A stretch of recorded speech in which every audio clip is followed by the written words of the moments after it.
Amém, queridos? Graça e paz da parte de Deus nosso Pai e do nosso Senhor Jesus Cristo. Vamos dar continuidade à nossa série acerca do Salmo 119. Esse salmo que exalta Jesus Cristo, o Verbo de Deus, a palavra da vida, a palavra de Deus. Amém, queridos? A palavra proferida de Deus. Palavras que saem da boca de Jesus, que fazem a diferença na nossa vida.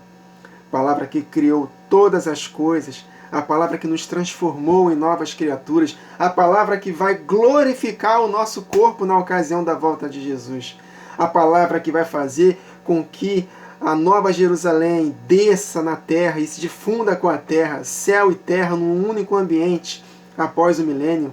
Essa é a palavra de Deus, queridos.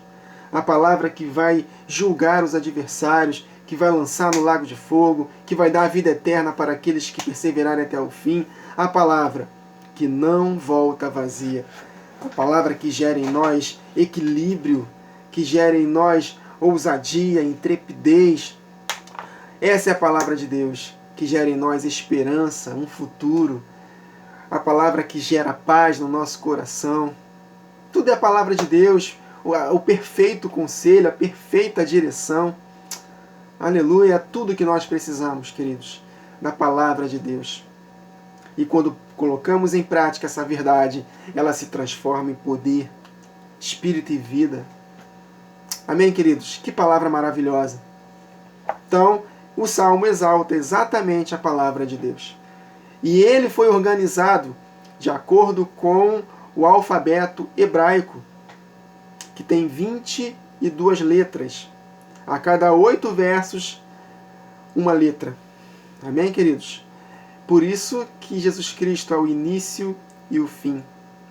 Olha aí, como o Salmo 119 aponta para Jesus Cristo, que é a palavra de Deus. Né? Em Apocalipse, que foi escrito em grego, está escrito lá, eu sou o alfa e o ômega, primeiro e o último, a primeira letra e a última letra do alfabeto grego. Mas no Salmo, como foi escrito em hebraico, primeira letra hebraica até a última letra hebraica. Ou seja, a palavra de Deus, Jesus Cristo, princípio e fim. Glória a Deus por essa palavra, queridos. Então vamos meditar. Nas últimas 2 gravações, eu tenho notado que poucas pessoas assistiram. Gostaria muito que você que não assistiu as primeiras 2 gravações, que assistam. Nós conectamos com as bem-aventuranças, queridos. Em 2 versos, nós gravamos 2 vídeos para falar apenas dos 2 primeiros versos do Salmo 119, que está escrito lá que bem-aventurados os que trilham com integridade o seu caminho, os que andam na lei do Senhor. Bem-aventurados os que guardam os seus testemunhos, que o buscam de todo o coração.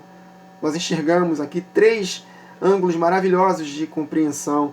As bem-aventuranças que meditamos no que Jesus prometeu em Mateus 5, fala acerca da integridade para poder desfrutar da herança, das promessas das bem-aventuranças. Integridade é santidade, sem a qual ninguém verá o Senhor. E buscar de todo o coração para ser livre do cativeiro. Quando nós conectamos com Romanos capítulo 7, Romanos capítulo 8, com Jeremias capítulo 29. Se você não assistiu, perdeu. Amém, queridos? Então vamos lá. Dando continuidade a partir do verso 3 do Salmo 119.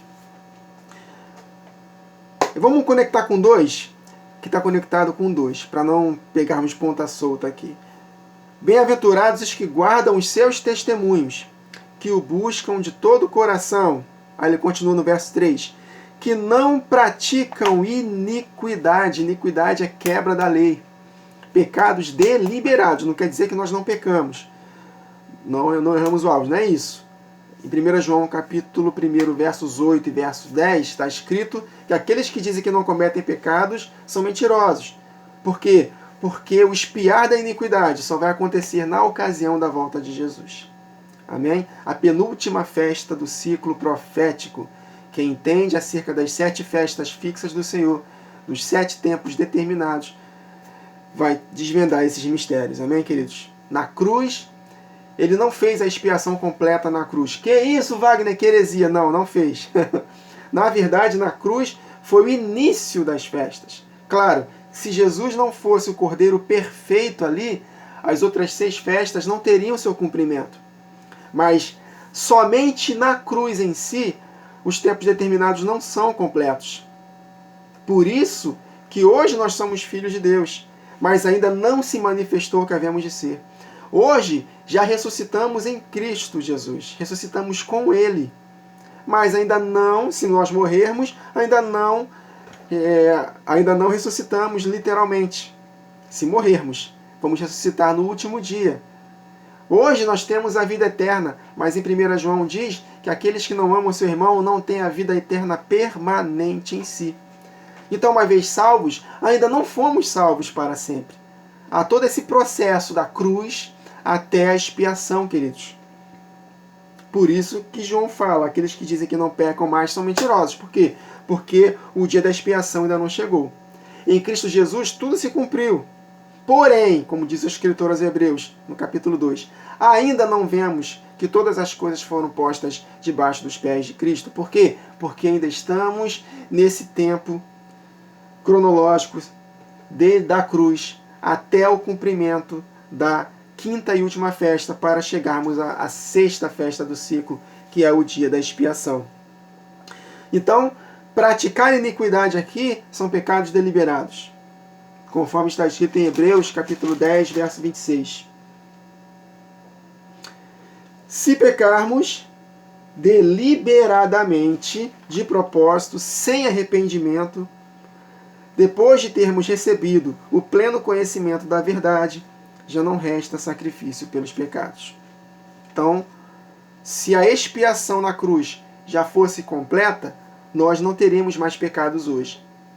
Foi completa no ambiente espiritual, no mundo do espírito já foi completo. Jesus falou na cruz, tetelestai, acabou, está completa. No mundo do espírito. Mas nós, no nosso tempo aqui, ainda não vemos que todas as coisas estão completas. Porque há um tempo de 2 dias, ou seja, 2000 anos, para que após os 2000 anos Jesus volte. Aí sim, na ocasião da sua volta, teremos a expiação completa dos nossos pecados. É nesse entendimento que nós alcançamos o equilíbrio. Nós entendemos que uma vez salvos, não somos salvos para sempre ainda. Porque ainda estamos no processo. Se morrermos hoje, acabou, segue-se o juízo. Mas só vai acontecer o juízo na ocasião da volta de Jesus. Amém, queridos? Estão conseguindo compreender? E mesma coisa, nós conseguimos entender, por exemplo, com relação a aquele texto de Isaías 53:4, que certamente Jesus levou sobre si todas as nossas doenças. Calma aí, mas eu ainda fico doente. E eu creio que Jesus me cura, mas eu ainda fico doente. Eu morro. Simples fato de morrer, eu não tenho saúde perfeita. Então ele não levou para o nosso tempo. Ele já cumpriu no tempo do Espírito. Mas na ocasião da sua volta, aí sim vai se cumprir esse texto, de que ele levou as nossas doenças. Quando Mateus citou no capítulo 8, acerca das curas que Jesus fez, para se cumprir o que fora dito pelo profeta Isaías, que certamente ele levou sobre si as nossas doenças. E as nossas dores levou sobre si. Ali são doenças físicas mesmo. São dores do corpo mesmo, queridos. Não é espiritual, não. Ali o contexto é dores físicas. Só que Jesus estava manifestando poderes do mundo vindouro. Amém? Nós precisamos compreender a diferença. Experimentamos dos poderes do mundo vindouro, mas não a plenitude. Então uma coisa é eu ser curado, outra coisa é eu dizer que eu tenho saúde perfeita. Uma coisa é eu ser perdoado quando eu peco. E outra coisa é dizer que eu não perco mais, que eu já tenho a expiação completa. Amém, queridos? Esse é o equilíbrio. Quem não tem o entendimento das 7 festas fixas, dos 7 tempos determinados, nunca vai entender o que estamos dizendo aqui. Por isso que tem muitas doutrinas equivocadas que falam que uma vez salvos, salvos para sempre. Ou que já temos saúde perfeita. São doutrinas que eu conheço, que são desequilibradas. Nós precisamos alcançar o equilíbrio. Ainda não se manifestou o que havemos de ser. Amém? Então, bem-aventurados os que não praticam iniquidade. Iniquidade é quebra da lei, ou seja, desobediência.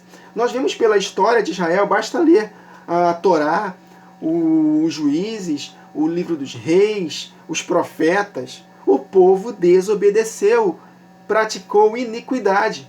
E Deus sempre dando tempo para arrependimento. Mas eles não se arrependeram e colheram as consequências das suas ações. Isso é iniquidade, quebra da lei. Então, a lei real de Deus está hoje depositada no nosso coração, na nossa mente, para que nós pudéssemos praticar de todo o coração. Então, se essa lei não for praticada, Deus vai nos julgar, queridos. Eu não estou conseguindo avançar. 1 Tessalonicenses 4. Obrigado, Jesus. Não tenho pressa para terminar essa série, não. Vamos deixar o Espírito fluir. Deixá-lo à vontade, quebrar o protocolo. Não tem essa de... Eu fiz um esboço aqui, segui ele à risca. O Espírito fica muito à vontade nas nossas gravações, para que ele possa fluir. E abrir parênteses, né? Com relação ao que nós estamos meditando aqui. Olha só. 1 Tessalonicenses 4, a partir do verso 3. Pois esta é a vontade de Deus, a vossa santificação, a vossa integridade, a vossa obediência aos mandamentos. Amém? Que é aos 10 mandamentos. Aí ele vai dizer que vos abstenhais da prostituição. Ó, primeiro da lista, fujam da prostituição. Que cada um de vós saiba possuir o próprio corpo em santificação e honra. Ele está falando acerca de prostituição aqui. Então, sacrifício a Deus agradável acerca do nosso corpo é não andar na prática da prostituição, queridos, da imoralidade sexual. Este é sacrificar o nosso corpo para Deus, como vivo para Ele. Amém? Porque todo pecado que o homem comete, fora do corpo comete. Mas quem peca sexualmente, peca contra o próprio corpo, que não pertence a nós mesmos, é sagrado, foi comprado por preço, queridos. Esse corpo aqui é sagrado. Ele vai ser transformado na ocasião da volta de Jesus. É o corpo que viveremos com Ele para sempre. Transformado, revestido, olha só. Né? Revestido de incorruptibilidade. Ou seja, esse corpo ele será revestido. Mas ele é sagrado. Ele é mortal. Ele está em cativeiro por causa do pecado que habita nos nossos membros. Mas ele será revestido na ocasião da volta de Jesus. Ah, Wagner, se ele for cremado depois da morte? Não importa. Deus é poderoso para trazer de volta e revestir esse corpo. Amém? Aí ele continua. Que cada um de vós saiba possuir o próprio corpo em santificação e honra, não com o desejo de lascívia, como os gentios que não conhecem a Deus. E que nesta matéria, que matéria? Prostituição, ninguém ofenda nem defraude a seu irmão, porque o Senhor, contra todas estas coisas, como antes vos avisamos e testificamos claramente, que o Senhor é vingador. Meu Deus do céu. Ainda dizem que tem mensagem nas igrejas falando que Deus não castiga. Enfim, está claro aqui, né? Que Deus é castigador, vingador, porquanto Deus não nos chamou para a impureza, e sim para a santificação. De Sarte, quem rejeita essas coisas não rejeita o homem, e sim a Deus, que também nos dá o seu Espírito Santo. Que nós não possamos jamais apagar o Espírito da nossa vida, queridos. Então, oferecer a Deus o nosso corpo é oferecer a Ele o corpo em honra, ou seja, fugindo da prostituição. 1 Coríntios 6, 19. Vamos ler um pouquinho antes. 1 Coríntios 6, 18. Fugir da prostituição, da impureza. Qualquer outro pecado que uma pessoa comete é fora do corpo, mas aquele que pratica a imoralidade peca contra o próprio corpo. Acaso não sabeis que o vosso corpo é santuário do Espírito Santo, que está em vós, o qual tendes da parte de Deus e que não sois de vós mesmos? Porque fostes comprado por preço. Agora, pois, glorificai a Deus no vosso corpo. Como é que nós glorificamos a Deus através do nosso corpo? Fugindo da prostituição.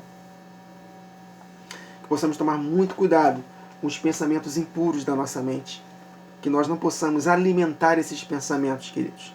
Porque Deus não se agrada da imoralidade sexual. Amém? Você quer alimentar prática sexual na sua mente, pense o tempo todo na sua esposa. Pense o tempo todo nela. Aí tudo bem. Se você é casado, claro. Se você é solteiro, pelo amor de Deus, né? Só depois de casado. Casou? Quer pensar sexualmente? Pensa na sua mulher. Ou você, mulher, pensa no seu marido. Pensa mesmo. Manda ver. Não é pecado fazer sexo, não, queridos. Pecado é fazer sexo fora do casamento. Dentro do casamento, lê Cantares de Salomão. Os seus seios apalpados, me sacio beijando seus seios. Meus irmãos, para um relacionamento sexual de um casamento, de um matrimônio, o sexo é a coisa mais maravilhosa que tem, sabia, queridos? É maravilhoso, o sexo é maravilhoso. Dentro do casamento. Então alimente pensamentos sexuais com a sua mulher, não com a mulher alheia. Porque isso é adultério, tá, queridos? Eu nunca adulterei fisicamente. Mas se você adultera pensando em outra pessoa, é a mesma coisa para Deus. Consequências nesta vida, sim, são diferentes. Quando você adultera fisicamente contra a mulher, as consequências são devastadoras. Quando você adultera pensando em outra mulher, as consequências não são tão devastadoras. Reconhece seus erros, se arrepende, está tudo certo. Não tem que reparar nada com ninguém. Mas é adultério do mesmo jeito. E se alimentarmos esses pensamentos até o fim dos nossos dias, sem arrependimento, lago de fogo, queridos. É o que está escrito aqui. Escreve aqui no meu canal. Bota meu nome e bota lá. Esqueci o título, estou falando de cabeça aqui. Mas na área sexual, né? Bota lá, fuja. Eu gravei 2 vídeos falando sobre isso. Fuja da prostituição, melhor dizendo, fuja da imoralidade sexual e o perigo de cobiçar as mulheres. Assista. Você vai ver que aquele texto, Jesus falou, arrancar a mão direita e o olho direito tem tudo a ver com a questão da prostituição, do adultério. Amém? E que aqueles que não fazem isso serão condenados ao lago de fogo. Mas eu só pensei, eu nunca fiz fisicamente. O pensamento deliberado de sexual, de prostituição, pensando em outra mulher, é pecado que gera morte eterna, queridos. Se não houver arrependimento. Olha só onde nós chegamos, né? Eu estou falando do Salmo 119, verso 3. Não saí do verso 3 ainda. Olha só o quanto de verdade Deus nos revelou. Amém, queridos? Não planejei falar nada disso. Amém? O Espírito está fluindo aqui. Glória a Deus. Toda honra e toda glória a Ele. Quando eu falo do Espírito Santo, eu não falo de uma terceira pessoa diferente do Pai e do Filho, porque ela não existe, tá, queridos? O Espírito Santo é a manifestação do Pai e do Filho unidos. Tanto faz Espírito de Cristo ou Espírito de Deus Pai. Tanto faz. Eles são unidos. Amém? Marido e mulher, uma só carne. São 2 pessoas distintas, uma só carne. Pai e filho, 2 distintos, mas trabalham em unidade. Um só Espírito. Amém, queridos? Então vamos lá. Então, bem-aventurados que não praticam iniquidade, pecados deliberados, mas andam, pelo contrário, mas andam nos caminhos dele. O que é andar nos caminhos do Senhor? Não praticar a iniquidade. Jesus Cristo é o caminho. Então, se quisermos andar nos caminhos do Senhor, para sermos bem-sucedidos e cumprirmos a nossa missão e alcançarmos a coroa da vida, nós temos que não praticar iniquidade. Andar nos caminhos do Senhor é o oposto de praticar iniquidade. Obras da carne. Gálatas capítulo 5, a partir do verso 19. Vamos ler aqui. Eu estou com a Bíblia. Gálatas capítulo 5. O cumprimento dos 10 mandamentos na nossa vida hoje é não praticar as obras da carne. É não praticar iniquidade. Ora, as obras da carne são conhecidas e são, olha aí, primeiro da lista, prostituição, impureza, lascívia, idolatria, feitiçarias, inimizades, porfias, ciúmes, iras, discórdias, dissensões, facções, invejas, bebedices, glutonarias e coisas semelhantes a estas, a respeito das quais eu vos declaro, como já antes vos preveni, que não herdarão o reino de Deus os que tais coisas praticam. Então a salvação é por obras. Praticou esses pecados, ou uma delas, sem arrependimento, as nossas práticas vão nos condenar. praticamos o contrário disso, vai fazer com que nós sejamos salvos eternamente. Salvação é por obras, queridos. Mas Wagner, Efésios 2, está escrito que não é por obras. Sim, não é por obras da lei, dos ritos cerimoniais, que eram sombras até Cristo, amém? Vocês já sabem disso, né?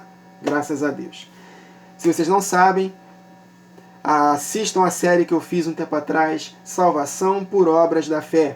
Está aqui no meu canal. São 11 vídeos pequenos, bem resumidos, e nós conseguimos compreender que obras que não nos salvam. Amém, queridos? Aí ele fala, entretanto, o contrário das obras da carne é o fruto do Espírito. Amor, alegria, paz, longanimidade, benignidade, bondade, fé, que é a fidelidade, mansidão, domínio próprio. Contra essas coisas não há lei, ou seja, contra estas coisas não há domínio da carne do homem. Aqui ele não está falando da lei em si. Não há lei no sentido do homem ser dominado pelo pecado. Nós não somos dominados pelo pecado, porque se formos dominados pelo pecado, pela nossa carne, condenação eterna. Mas se formos dominados pelo Espírito, vida eterna, amém? Então esse verso 3 aqui é tremendo, ó. Bem-aventurados os que não praticam iniquidade. Pelo contrário, andam nos caminhos dele. Então andar nos caminhos do Senhor é o oposto de não praticar iniquidade. Andar nos caminhos do Senhor é andar no Espírito. É praticar a santidade. Frutos, queridos, são ações de santidade. Quando eu ando em santidade, eu estou produzindo frutos. Porque quem não frutifica, o Pai corta e lança fora e queima. Está falando acerca de um fogo que nunca se extinguirá. O fogo eterno do lago de fogo. Tem o fogo inicial no mundo dos mortos, em que as pessoas que morreram nos seus pecados estão em chamas, em tormento, mas haverá o fogo eterno. De fato, o verdadeiro lago de fogo, que ainda vai ser inaugurado na ocasião da volta de Jesus. O inferno de fogo ainda não foi inaugurado. Quem morre hoje não vai para lá, porque o local do inferno do fogo é o local em que não somente a alma, mas também o corpo da pessoa está lá sofrendo. Hoje, só a alma da pessoa condenada está sofrendo. Amém, queridos? Jesus falou em Mateus 10, não temam aqueles que matam o corpo, mas não matam a alma. Temei antes aquele, o Pai, que através de Cristo Jesus, que foi dado a ele o julgamento, que faz perecer no... Aí sim, ali é inferno, ali é Geena, ali é o lago de fogo, que faz perecer no lago de fogo tanto a alma quanto o corpo. Então o lugar, o inferno de fato, o inferno que eu me refiro é o lago de fogo, né? O lago de fogo é o local onde vai o corpo e a alma. Então hoje ninguém está no lago de fogo. Por quê? Porque é só a alma que está sofrendo. Amém, queridos? Então há um tormento no mundo dos mortos, no compartimento das pessoas que estão em tormento. Vide a parábola, não é parábola, perdão, eu não considero parábola. Vide o que Jesus falou em Lucas 16 acerca do rico e do Lázaro. Tá, queridos? Não é parábola isso aí. Eu não creio que seja parábola, tá bom? Ainda que fosse parábola, mas a ambientação daquela parábola é real. Então, o rico está lá em tormento, em chamas, não é o inferno ainda, não é o lago de fogo, mas está em tormento, a alma dele. E o Lázaro está em conforto, descansando no seio de Abraão, aguardando a volta de Jesus. Amém, queridos? Olha só o que nós meditamos, queridos, o que nós falamos aqui apenas no verso 3 do Salmo 119. E nós vamos parar aqui. Não dá para dar continuidade. Paramos aqui na leitura do verso 3 do Salmo 119. Que não praticam a iniquidade, pecados deliberados, mas andam nos caminhos dele. Andar nos caminhos do Senhor é o oposto de não praticar iniquidade. Esse é o caminho apertado. É o caminho da santificação, sem a qual ninguém verá o Senhor como Ele é. Amém, queridos? Então, até a próxima gravação, em que daremos continuidade a partir do verso 4. Que o Senhor nos abençoe.